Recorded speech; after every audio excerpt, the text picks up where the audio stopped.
ఆర్టీసీని ఆ విధంగా మీరు ముందుకు తీసుకెళ్ళారు. తర్వాత మీరు ఏసీబీ, యాంటీ కరప్షన్ బ్యూరో, ఏసీబీలోకి వచ్చిన తర్వాత కాన్సార్ చాలా మంచి పాపులర్ అయిపోయారు ఒక కేసులో. ఒక కేసు ప్రాముఖ్యత వచ్చింది, కానీ మాకు ఇంపార్టెంట్ ఉన్నది జనరల్గా సొసైటీలో కరప్షన్ వాళ్ళు ఎట్లా తగ్గించాలి, పబ్లిక్ సర్వెంట్స్లో ఎట్లా తగ్గించాలి. సో గవర్నమెంట్ స్కీమ్స్ ఉన్నాయి, గవర్నమెంట్ స్కీమ్స్లో కరప్షన్ అనేది ఎలా తగ్గించాలి, వాటిపైన ఎక్కువ ఉండేది ఇంట్రెస్ట్. హై ప్రొఫైల్ కేసు కాబట్టి దానిపైన ఎక్కువ అటెన్షన్ దానిపైన వెళ్ళింది. దీని గురించి ఎవరు పట్టించుకోలేదు. కానీ ఓటుకు నోటు కేసులో ఖాన్ గారు చాలా సీరియస్గా యాక్ట్ చేశారు. అంటే ఒక ఏసీబీ లాంటి ఏజెన్సీకి వేరే ఏజెన్సీ సపోర్ట్ లేకుండా సపోర్ట్ తీసుకొని చేశారనేది వచ్చింది. అంటే పర్టికులర్గా రేవంత్ రెడ్డి కేసు తీసుకుంటే గవర్నమెంట్ ఇన్వాల్వ్మెంట్ అయింది, గవర్నమెంట్ ప్రెజర్స్ నుండి వేరే ఏజెన్సీ అంటే జస్ట్ లైక్ టాస్క్ ఫోర్స్ కానీ లేదా ఇంటెలిజెన్స్ వీళ్ళందరి సహకారంతో ఆ కేసును చేశారు అన్నది ఎప్పుడో ఎలిగేషన్ వచ్చింది. అంతేకాకుండా ఏసీబీలో గ్యాజెట్స్ లేవు, చిన్న చిన్న కెమెరాలు లేవు, కానీ ఈ కేసు కోసం ప్రత్యేకంగా కొన్ని ట్రాప్ చేశారు. ఇది పొలిటికల్ మోటివేటెడ్ కేసు అని అప్పుడు ఎలిగేషన్ వచ్చింది. గ్యాడ్గెట్స్ లేదు అన్నది ఏం లేదు, ఉన్నాయి గ్యాడ్గెట్స్ ఉన్నాయి, చాలా ఉన్నాయి ఇప్పుడు కూడా.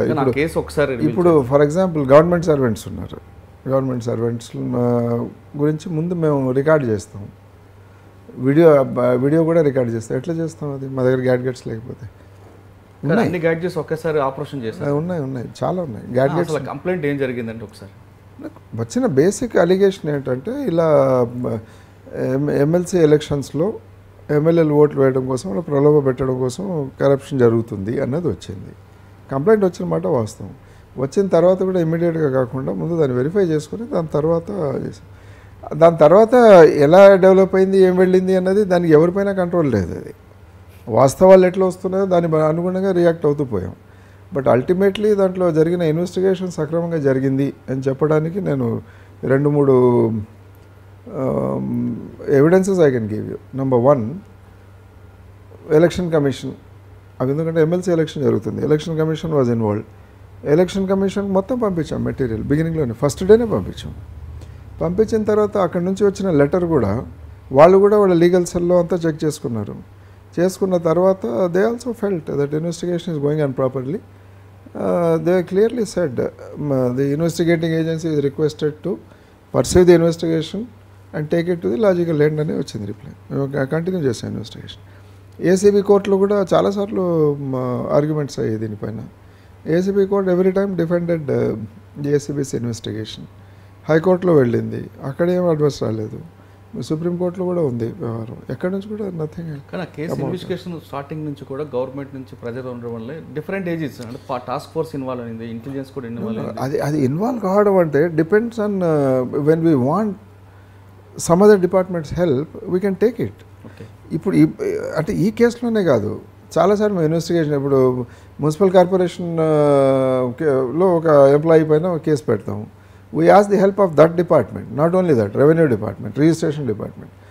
Every other department is duty bound to cooperate with the ACB in the discharge of its duties. ఇదన్నదే కాదు, ఏ డిపార్ట్మెంట్ పనిచేయాలనుకున్నా మిగతా శాఖలు దాంతో కోఆపరేట్ చేస్తే తప్ప you can't take things forward. అంటే ఆ కేసులో ఎలాంటి ప్రెజర్స్ లేకుండానే మీరు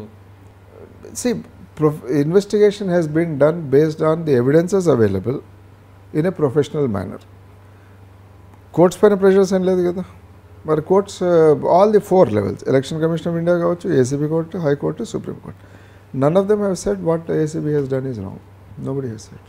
అంటే ట్రాప్ చూస్తున్న విజువల్స్ తీసుకుంటే అన్ని రకాల వైపుల నుంచి కెమెరాలు పెట్టి అది వీడియోకి ఇవ్వడం అంటే అవన్నీ ఆపరేషనల్ డీటెయిల్స్ అవి వదిలేండి. దాని కాదు, ఏసీబీలో ఇప్పుడు కూడా కేసులు అయిన తర్వాత ట్రాప్ చేసిన తర్వాత కానీ డిఏ కేసులో కానీ ఆ ఫుటేజ్ ఎప్పుడు కూడా మీడియాకి రాదు. కానీ ఇది మీడియాకి ఎందుకు ఇవ్వడం, అది కోర్టు ప్రాపర్టీ. నేను మొదటి రోజు సాయంత్రం I think that was the only time I came to the media and talked on this case.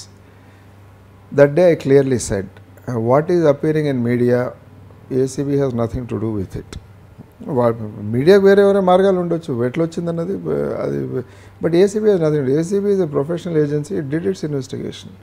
Even the authenticity of the